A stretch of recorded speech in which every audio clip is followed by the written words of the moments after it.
오늘 시편 82편 말씀을 통해서 말씀을 깨닫는 지혜와 응답받는 기도의 은총이 우리가 넘치게 될 줄로 믿습니다. 오늘 시편 82편은 매우 모호하게 시작해요. 이 1절에 나오는 신들의 모임이라는 표현 때문에 우리는 이게 어떤 지금 모습을 보여주고 있는 건가 당황하며 시작을 하게 됩니다. 1절 볼까요? 하나님은 신들의 모임 가운데 서시며 하나님은 그들 가운데에서 재판하시느니라. 이렇게 시작해요. 분명히 여러분, 신이 세상에 한 분이에요? 여러 신들이 있어요? 신은 한 분이에요? 아니면 여러 신들이 있습니까? 여러분, 헷갈리면 안 됩니다. 여러분, 기독교는 전적으로 유일신 신앙입니다. 유일신 하나님을 믿는 거죠. 하나님 한 분이십니다. 나머지는 신이 아닙니다. 나머지는 뭐죠? 우상입니다. 우상. 네, 물론 귀신도 있죠. 귀신은 피조물에 불과합니다. 아무것도 아닙니다. 하나님을 대적할 수 있는 존재가 아니고요. 아주 아무것도 아닌 피조물에 불과하고, 우상은 거짓신이죠. 인간들이 만들어낸, 사람들의 탐욕이, 사람들의 불안감이 만들어낸 우상은 아무것도 아닌 것에 불과합니다. 그렇다면 본문에서 말하는 신들의 모임 가운데에 서신다라고 하는 말이 뭘까? 신들의 모임이 뭘까? 그런데 여러분, 성경을 읽을 때 이런 말이 나오면 우리가 배운 거랑 다르잖아요. 알고 있는 거랑 달라요. 그런 말씀이 나오면 어떻게 해야 될까요? 일단 그 부분에 대해서 여러분이 잘 모르겠다 두시고 그 다음 구절을 보시면 돼요. 왜냐하면 그 구절에서 내가 모르는 이야기가 나왔는데 이거를 어떤 방식으로든 결정을 하고 가려고 하면요, 그게 헷갈리게 돼요. 만약에 오늘 이 1절을 신들의 모임이 따로 있나 그러면 바알신이랑 아세라랑 아스타롯이랑 하나님이랑 같이 다 모여서 신들이 무슨 회의를 하나? 그렇게 되면 여러분 그게 뭐죠? 그리스 로마 신화가 되는 거예요. 뭐 제우스와 헤라와 뭐 아폴로가 같이 모여서 막 회의를 하고 인간에 대해서 논하고 자기네끼리 인간의 삶을 결정하고, 이거는 그리스 로마 신화예요. 그리고 힌두교 가면 신이 엄청 많죠. 근데 그 신들이 모여서 회의를 하진 않지만 그 많은 신들이 인간의 각각의 모습에 대해서 가정에도 부엌신이 따로 있고 안방신이 따로 있고 거실신이 따로 있고 이런 식으로 인간의 삶을 감나라 대추나라 하는 신들의 모임이 있는 것처럼 우리가 오해할 수 있어요. 그러니까 1절을 읽을 때는 오해가 돼요. 그 오해는 우리가 내려놓고 잠깐 나는 모르겠다라고 보류하시는 거예요. 그걸 결정하시면 안 돼요. 보류하고 이게 과연 무슨 말이지? 라고 하시면서 그 다음 구절을 보시면 되는데, 하나님은 그들 가운데에서 재판하신다라고 했어요. 하나님은 그들 가운데 재판하신다. 그러니까 이 신들의 모임이라는 건 뭐 하는 모임이에요? 재판하는 모임이에요. 그런데 재판하는 모임인데 그 재판하는 모임의 재판장은 하나님이시다. 그러니까 재판하는 사람들이 신들인데 그 재판하는 자들을 재판하는 분이 하나님. 신들의 신이, 재판장 중에 재판장이 하나님이구나. 이 정도까지만 1절은 아시면 돼요. 그렇게 아시고 넘어가시면 돼요. 2절 볼게요. 자, 너희가 불공평한 판단을 하며 악인의 낫 보기를 언제까지 하려느냐? 자, 너희는 누구죠? 신들의 모임이죠. 자, 신들의 모임이 뭘 하냐면 불공평한 판단을 하며 악인의 낫 보기를 언제까지 하려느냐? 불공평한 판단을 한다. 그럼 여러분, 여기서 알 수 있는 거, 너희는 신들인가요? 인간들인가요? 인간입니다. 그렇죠? 불공평한 판단을 한다. 여기서 말하는 판단은 재판을 한다는 말이거든요. 그러니까 우리가 볼 때 1절에서 신들의 모임 가운데 하나님이 계신다 이렇게 말할 땐 신들 같다가 하나님이 그들 가운데 재판하신다. 그럼 재판하면 사람인데 헷갈리죠. 신인지 사람인지 헷갈린단 말이에요. 그럴 때는 2절을 보면 너희가 불공평한 판단을 한다. 여러분, 신이 재판합니까? 사람이 재판합니까? 사람이 합니다. 여러분, 우리가 궁극적인 재판은 언제 해요? 죽으면 하나님 앞에 가서 받아요. 궁극적인 인생의 심판은 하나님이 하십니다. 그러나 우리가 이 땅에 있을 때에는 사람이 재판을 하죠. 여러분, 그런데 재판이라고 하는 게 그렇잖아요. 재판이 뭘 재판하는 겁니까? 그 사람의 행한 행위를 재판하는 거죠. 그 사람이 한 말을 재판하는 거죠. 그 사람의 마음을 재판하는 게 아니란 말이죠. 행위만 보고 말만 보고 우리는 판단을 합니다. 그런데 우리가 볼 때 무슨 말을 합니까? 야, 저거 심증은 가는데 물증이 없네. 이런 말을 합니다. 분명히 마음의 의도는 악한데 행위는 악하지 않아요. 그럼 무죄가 되는 거예요. 그 마음은 분명히 악하지 않은데도 행위로 죄를 지었어. 그러면 유죄가 되는 거예요. 즉 재판이라고 하는 게 무슨 개념이냐면 사람인데 사람이 신들의 일을 대행하는 거죠. 이 땅에서는 누군가 잘못을 했는지 안 했는지를 판단해야 되는데 그건 사실 하나님의 영역이죠. 어떻게 알아요? 사람의 마음을. 그런데 마음을 모르기 때문에 행위만 가지고 드러난 결과만 가지고 판단할 수밖에 없는 거죠. 그러니까 이 땅에서 재판관들은 실은 뭘 판단하는 겁니까? 그 사람의 마음은 이럴 것이다 라고 생각하고 이런 마음으로 이렇게 행했을 것이다 라고 생각하고 판단하죠. 재판을 하죠. 유죄, 무죄 판단을 합니다. 이 땅에서 신들의 위치에 있는 사람들, 즉 사람들의 잘잘못을 가리고 판단하는 위치에 선 사람들이 있다는 거예요. 그 사람들은 바로 재판관들인데 재판하는 위치에 놓인 사람들 또는 판단하는 사람들인데 그 사람들이 누구냐? 바로 이 땅에서는 하나님이 신들처럼 그들을 사용하신다는 거예요. 그런데 여러분 중요한 거 재판한다는 게 꼭 재판장만 말하는 게 아닙니다. 우리는 살아가면서 많은 재판을 합니다. 부모가 자녀를 판단하죠. 너 왜 그랬어? 너 잘못했지? 빨리 잘못했다고 그래. 자녀는 때로는 억울해요. 아니 저는 그런 뜻으로 한 말이 아니고요. 아니야 너 잘못했어. 빨리 사과해. 부모가 자녀를 판단할 때가 많이 있죠. 그리고 어른이 아이를 판단할 때도 있어요. 야 그건 분명히 네가 잘못한 거야. 빨리 가 사과해. 그건 네가 잘못한 거 아니야. 괜찮아. 우리는 살면서 많은 판단을 해요. 직장 상사가 직장의 부하 직원을 판단하기도 하고요. 그리고 손 윗사람이 손 아랫사람을 판단하기도 하고요. 우리는 수많은 판단을 하며 살아요. 남편과 아내도 동등해 보이지만 계속 판단합니다. 남편이 아내한테 아이고 그건 당신이 잘못했네. 당신이 왜 그렇게 말을 해? 내가 뭘요? 내가 분명히 당신이 잘못했어 라고 우리는 살아가면서 수많은 판단을 해요. 교인들 사이도 판단합니다. 아이고 저 사람 보니까 저렇게 신앙생활하면 안 될 것 같아. 왜 기도를 저렇게 하나? 수없이 많은 판단을 해요. 이 시간에도 하나님 말씀을 전하는 이 시간에도 우리는 서로를 판단하는지도 몰라요. 그렇죠? 저 사람은 왜 설교를 저렇게 하지? 아니 저분은 왜 설교를 저렇게 듣지? 아니 저 사람은 왜 설교 시작했는데 왜 중간에 들어오지? 저 사람은 왜 중간에 나가는 거지? 어디 가지? 계속 판단을 한단 말이죠. 계속 판단해요. 자, 그러니까 여기서 말하는 판단이라고 하는 말은 반드시 재판장만을 위한 게 아니고 재판하는 판관들, 판사만 위한 것이 아니고 실제로 이 땅에서 사람들을 판단하며 살아가는 모든 사람들을 말하는 거예요. 우리 모두는 이 땅에서 남을 평가하며 살고 있어요. 판단하며 살고 있어요. 부모라는 이름으로, 어른이라는 이름으로, 상사라는 이름으로, 여러 가지의 이름으로 우리는 부부, 남편, 아내 여러 이름으로 사람을 판단하고 있어요. 그런데 판단한다는 것 자체는 하나님의 영역이기 때문에 그 영역을 우리에게 허락해 주셨다는 건 뭐냐면 우리가 이 땅에서는 신들의 모임, 즉 하나님처럼 존귀한 자로 살고 있다라고 하는 의미라는 거죠. 그래서 1절에서 말하는 신들의 모임은 사람입니다. 그런데 그 사람이 지금 하나님처럼 존귀하게 살고 있는데 문제는 하나님과 같은 존귀한 위치인데 하는 행동을 보면 그건 너무나 하나님의 존귀한 위치와는 걸맞지 않은 나의 유익을 위해서 불의를 행하는, 남을 압제하고 불쌍한 사람을 괴롭히고 내 욕심 때문에 정의를 굽게 하는 그런 지금 아주 반대된 일을 하고 있다는 거예요. 그래서 2절은 너희가 불공평한 판단을 하며 악인의 낯 보기를 언제까지 하려느냐. 자, 악인의 낯을 본다는 얘기가 뭐냐면 이 본다라고 하는 건 나사라는 뜻인데 나사. 이 원어는 나사라는 말은 들어 올린다는 말이에요. 유명한 말이에요. 악인의 낯, 얼굴을 들어 올리기를 언제까지 하려느냐. 즉 악인의 편을 든다는 얘기죠. 불공평한 판단을 하며 악인의 편을 들어주고 왜 그럴까요? 내 욕심 때문이죠. 내게 유익이 되니까.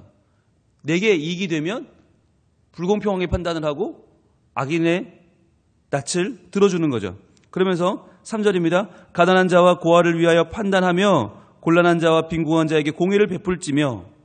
자, 가난한 자와 고아를 위하여 판단하라. 이 말은요, 오해하면 안 되는데, 그럼 가난한 자는 무조건 위해 주라는 얘기냐? 고아는 무조건 다 감싸주자는 얘기냐? 그러면은 가난한 자와 부자인 자가 서로 재판이 붙으면 무조건 가난한 자 편을 들어서 승소시키라는 얘기냐? 아닙니다.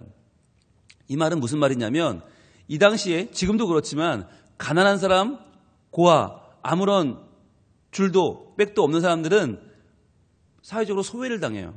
그리고 어느 누가 가난하게 살고 싶겠어요? 어느 누가 고아가 되고 싶겠어요? 본인의 의지와는 관계없이 현실 때문에 현실적으로 어려움을 겪고 있는 사람들이 있단 말이죠. 그런데 그런 사람들이 만약에 존중을 받는다면 그 사회는 모든 사람이 존중받지 않겠습니까? 가난한 사람조차도 존중받는 사회, 고아라도 존중받는 사회를 만들라는 거예요. 너희들이 판단하는 위치에 있다면 그 판단하는 자격을 가지고 더 잘하는 사람, 더 뛰어난 사람, 더 많이 가진 사람, 더 많은 것을 누리는 사람 편이 될 것이 아니라 가난한 자라도 고아이라 할지라도 고아나 과부, 그 당시에 사회적인 약자라 할지라도 소외되지 않도록 그들까지도 존중받는 사회, 모두가 다 존중받는 사회를 만들라는 거예요. 그래서 곤란한 자와 빈궁한 자에게 공의를 베풀어라. 이게 중요한 말이죠. 공의대로 판단하면 된다는 거예요. 아, 저 사람은 곤란한 사람이고 빈궁에 처한 사람이니까 내가 좀 무시해도 되겠지? 아, 저런 사람이면 내가 조금 함부로 대도 되겠지? 이렇게 말하지 말라는 거죠. 그래서 우리가 3절까지 보면 아, 이게 정말 재판관에게만 해당되는 말은 아니라는 걸 알 수 있어요. 우리 모두가 매일매일 살아가면서 누군가를 외모로 판단하고 누군가를 그 옷 입은 행색으로 판단하고 누군가를 그 탄 차로 판단하고 누군가를 그 직업으로 판단할 때가 얼마나 많이 있습니까? 그거 하지 말라는 거예요. 누구라도 존중받는 사회를 만들라는 거예요. 왜 그렇습니까? 그래야 나도 존중받을 수 있기 때문이에요. 우리는 마치 나는 뭐라도 된 것처럼 남들을 판단합니다. 그렇지 않다는 거예요. 그렇게 판단하는 우리가 판단을 또 받게 될 것이에요. 그래서 하나님은 너희가 서로 공의를 행하고 서로 존중해 주는 사회가 너희에게 필요하다고 말씀하시는 거죠. 자, 이렇게 이어집니다. 4절입니다. 가난한 자와 궁핍한 자를 구원하여 악인들의 손에서 건질지니라 하시는도라. 이제 적극적인 태도를 말씀하십니다. 이전까지는 그냥 불의나 행하지 말고 불공평하게나 하지 마라 했는데 이제 4절에서는 더 직접적으로 가난한 자, 궁핍한 자를 구원하라라고 말씀하세요. 그들 가난하다는 이유로, 없다는 이유로 더 무시당하고 억울함을 당하는 그들을 도와주라는 거예요. 이게 요즘으로 말하는 위드유입니다. 위드유. 미투 하는 경우 있잖아요. 내가 힘이 없어 당했던 거, 옛날에 말하지 못했던 것을 지금 다시 말하는 미투가 시작되고 있잖아요. 근데 미투는 이게 성적인 문제가 아니에요. 미투는 힘이 없어 당한 거예요. 그걸 내가 지금 너무 억울한데 말 못하고 있다가 이제라도 말을 꺼내는 게 미투거든요. 그럼 위드유는 뭐냐? 그 사람이 말할 수 있도록 도와주는 거예요. 들어주는 거예요. 그리고 그 말을 들어주고 힘이 되어주는 게 위드유예요. 가난한 자와 궁핍한 자들을 구원하라라는 말은 위드유를 하란 말이에요. 가난하다고 해서 궁핍하다고 해서 억울함 당하고 힘이 없으니까 무시당하고 인격적으로 모독을 당했는데 그것을 말도 못하고 혼자 끙끙거리고 앓다가 누군가가 얘기를 꺼낼 때 말할 수 있도록 도와주고 그 말을 들어주고 공평한 판단을 할 수 있도록 도와주라라고 하는 거죠. 근데 그 사람들 지금까지 왜 말을 못했을까요? 아무도 안 들어주니까. 그리고 말을 했는데 옆에서 야, 그런 걸 가지고 뭘 그래. 네가 그냥 참고 넘어가. 야, 괜히 말해서 시끄럽게 만들지 말고 그냥 다 좋은 게 좋은 거야. 자, 너만 참으면 돼. 이런 식으로 무시했단 말이죠. 그러니까 우리는 얘기해요. 미투 하는 사람들한테 왜 이제 와서 얘기를 하냐. 그때 얘기하지. 왜 5년 전, 10년 전 얘기를 왜 지금 꺼내냐라고 왜 말을 해요. 아니요. 그 사람 말했어요. 그런데 5년 전, 10년 전에는 안 들어줬어요. 듣는 사람이 없었어요. 지금은 들어주고 있는 거예요. 그러니까 말할 수 있는 거예요. 그래서 우리가 이 본문을 읽으면서 내가 꼭 재판장일 필요가 없고요. 판사일 필요가 없고요. 누구라도 들어주는 사람, 들어주고 공감해주고 이해해주는 사람이 필요하다는 거예요. 그래서 악인들의 손에서 건질지니라. 왜냐하면 이분들이 아무도 안 들어주면요. 계속 악인들의 손에서 머물 수밖에 없어요. 악인들에게 무시당하고 인격적인 모독을 당하고 그러면서도 먹고 살아야 되니까 버티며 살 수밖에 없어요. 그들에게 손에서 건져내라. 악인의 손에서 건져내라는 말에는 그 편이 되어주고 들어주고 공감해주고 그들의 말을 들어주는 사람이 되어야 한다는 거죠. 자, 5절입니다. 그들은 알지도 못하고 깨닫지도 못하여 흑암 중에 왕래하니 땅의 모든 터가 흔들리도다 그랬어요. 여기서 말하는 그들은 가난한 자일 수도 있고요. 또는 가난한 자를 함부로 압제하는 재판관일 수도 있어요. 우리가 살아가는 현실의 모습입니다. 우리가 살아가는 현실의 모습은 어떤가? 다 불의하고 다 사람을 무시하고 들어주지 않고 공감하지 않고 다 자기 욕심대로만 살아서 결국은 알지도 못하고 깨닫지도 못하고 흑암 중에서 왕래하고 있다는 거예요. 빛이 없다는 거예요. 그러니까 빛이신 예수 그리스도, 그분의 정의도 그분의 사랑도 없이 살고 있는 우리 현실을 말하는 거예요. 땅의 모든 터가 흔들린다. 결국은 이렇게 살면 우리가 사는 세상 자체가 흔들려버린다는 거예요. 이게 나는 잘 되고 너는 못 되고가 아니라 결국 다 잘못될 수밖에 없다. 다 망할 수밖에 없는 길이라는 거죠. 자, 그러면서 뭐라고 하시는가? 6절입니다. 내가 말하기를 너희는 신들이며 다 지존자의 아들들이라 하였으나. 자, 내가 너희를 재판하는 위치에 있는 너희를 나는 너희를 신들이라고 분명히 불러주었다. 1절에서 그렇죠. 신들의 모임이라고 했잖아요. 신들이라고 했고 지존자의 아들이라고 했다. 왜? 너희는 본래 그만한 가치가 있는 사람들이었으니까. 그런데 너희가 이렇게 정말 생각 없이 이렇게 너희의 유익을 따라서 구분 판단을 한다면 너희는 잘못된 거다라고 하는 지적을 하는 거죠. 그러면서 7절 그러나 너희는 사람처럼 죽으며 고관에 하나같이 넘어지리로다. 유한한 인생임을 알라는 거죠. 너희는 그냥 한 번 죽으면 하나님께 심판받아야 되는 사람이라고 하는 것을 알라는 얘기예요. 우리가 누구를 판단하는 위치에 있으면 마치 정말 내가 하나님이라고 된 것처럼 나는 죽지 않을 것처럼 영원히 재판받지 않을 것처럼 함부로 해요. 그러니까 요즘 갑질이 문제가 되는 거 아닙니까? 이 땅에서는 그 사람을 건드릴 사람이 아무도 없어요. 왜? 돈이 많고 지위가 있고 누리는 게 많기 때문에 아무도 못 건드려요. 그러니까 자기 마음대로 하는 거예요. 소리도 지르고 흔들기도 하고 사람을 괴롭히기도 하고 망신을 주기도 하고 자기 마음대로 하고 그리고도 아무도 날 못 건드리니까 떵떵거리고 살아요. 그런데 문제는 뭡니까? 너희는 사람처럼 죽으며 고관의 하나처럼 넘어진다. 즉 이 땅에서의 삶이 끝나고 하나님 앞에 설 날이 온다는 거예요. 그걸 기억해라. 그날을 기억하면 너희가 그렇게 살 수가 없다라고 말씀하시는 거죠. 여러분, 우리를 신들이라고 불러주시는 하나님, 우리를 지존자의 아들이라고 불러주시는 하나님, 그게 왜 그렇게 말씀하시는 거예요? 우리를 그만큼 존중해 주시는 만큼 우리도 남을 존중하며 살라는 이야기예요. 그러나 내가 남을 존중하지 않으면 그 존중하지 않은 것을 내가 반드시 하나님 앞에 재판받을 날이 온다는 거예요. 그걸 기억하라는 거죠. 그래서 오늘 이 82편의 내용은 굉장히 실제적인 내용이에요. 그냥 하나님 믿고 구원받았으니까 나는 이제부터 마음대로 살자가 아니라 구원받은 자가 살아야 되는 삶의 내용, 우리는 어떤 인간관계를 하고 어떻게 사회생활을 하고 어떻게 현실 속의 삶을 살아야 되는가 너무나 구체적으로 보여주고 있어요. 절대로 남을 함부로 판단하지 마라. 절대로 남을 무시하지 마라. 절대로 네가 받기 싫은 그 대우를 남에게 하지 마라. 그리고 네가 존귀한 것처럼 남도 존귀하게 대우할 줄 알아라. 이 땅에서 함부로 살다가 너도 반드시 한 번은 죽는다. 한 번은 쓰러진다. 그래서 8절은 오늘의 결론이에요. 오늘의 결론. 그렇다면 우리의 인생을 최종적으로 판단하는 신이 있는 누구신가? 과연 우리는 누구를 두려워하고 살아야 되는가? 과연 우리는 누구를 의식하고 살아야 되는가? 8절입니다. 같이 읽습니다. 시작. 하나님이여 일어나사 세상을 심판하소서. 모든 나라가 주의 소유이기 때문이니이다. 아멘.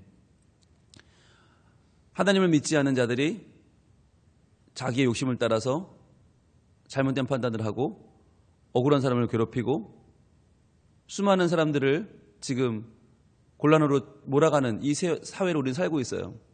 그걸 보다 보면 우리도 야, 세상이 이렇게 정말 망가졌는데 나 하나 바로 선다고 될까? 라는 생각을 하게 됩니다. 나 하나 정직하게 살고 공의를 행한다고 해서 그러면 세상이 바로 잡혀지나? 에이, 이왕 이렇게 된 거 할 수 없지. 나도 그냥 묻어가야지 라는 생각을 하게 된단 말이죠. 우리도. 나 하나 뭐 발버둥 친다고 뭐가 달라지겠어? 에이, 그냥 대세를 따르자. 남들도 다 그렇게 하는데 뭐? 라고 생각할 수 있죠. 그때 기억하는 거예요. 아, 세상의 진정한 심판하시는 분은 하나님이시다. 진정한 심판자인 하나님이 일어나서 세상을 심판하시는 그날이 반드시 온다. 왜? 모든 나라가 주의 소유이기 때문이다. 하나님이 모든 나라의 주인이고 왕이시기 때문에 하나님이 하실 최후의 판단, 그때에 내가 어떤 판단을 받을지를 지금부터 생각하며 살아야 한다는 거예요. 그래서 중요한 말이 하나님 앞에서예요. 하나님 앞에서. 코람 데오라는 말이 중요한 이유는 세상 사람들을 보면 너무 막 살아요. 그럼 나도 막 살면 뭐 어때? 남들도 저렇게 사는데 사람 앞에 살면, 세상 앞에 살면 우리도 흔들려요.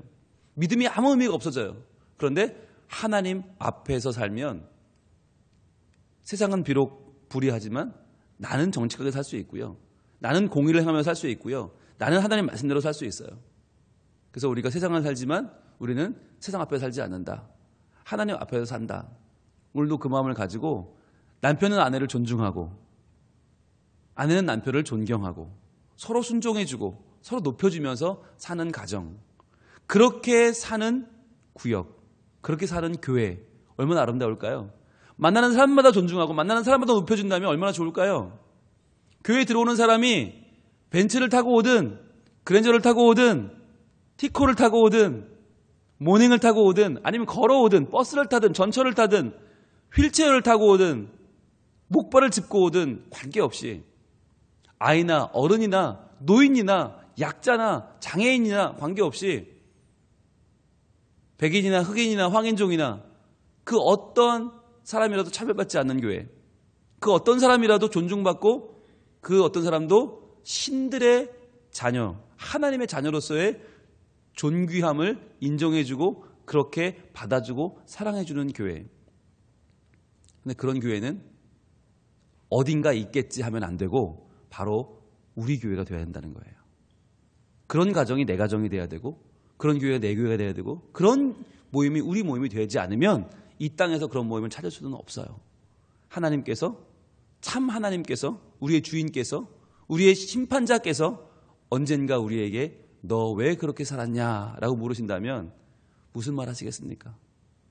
저 예수 믿었잖아요. 저 구원받았잖아요. 천국 왔잖아요. 그럼 됐잖아요. 그가 아니라 구원받은 자답게 사람을 살리는 삶을 살았나?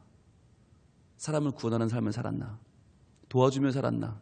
배려하며 살았나? 오늘도 하나님이 나를 부르신 그 부르심에 합당하게 살았나?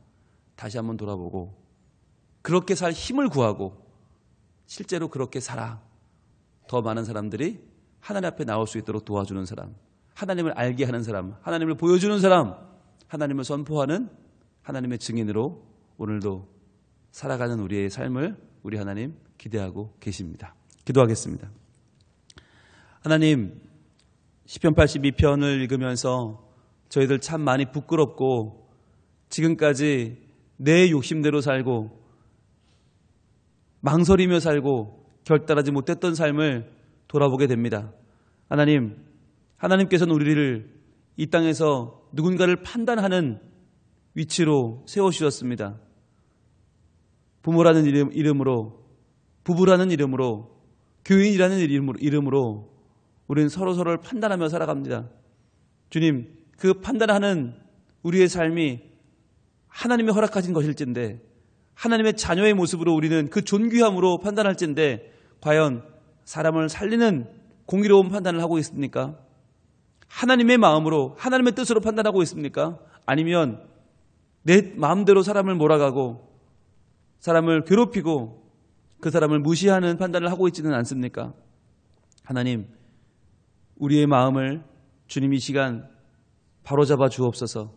하나님 말씀 앞에서, 하나님 앞에서 우리가 바른 삶을 살 수 있도록 결단하게 하여 주옵소서.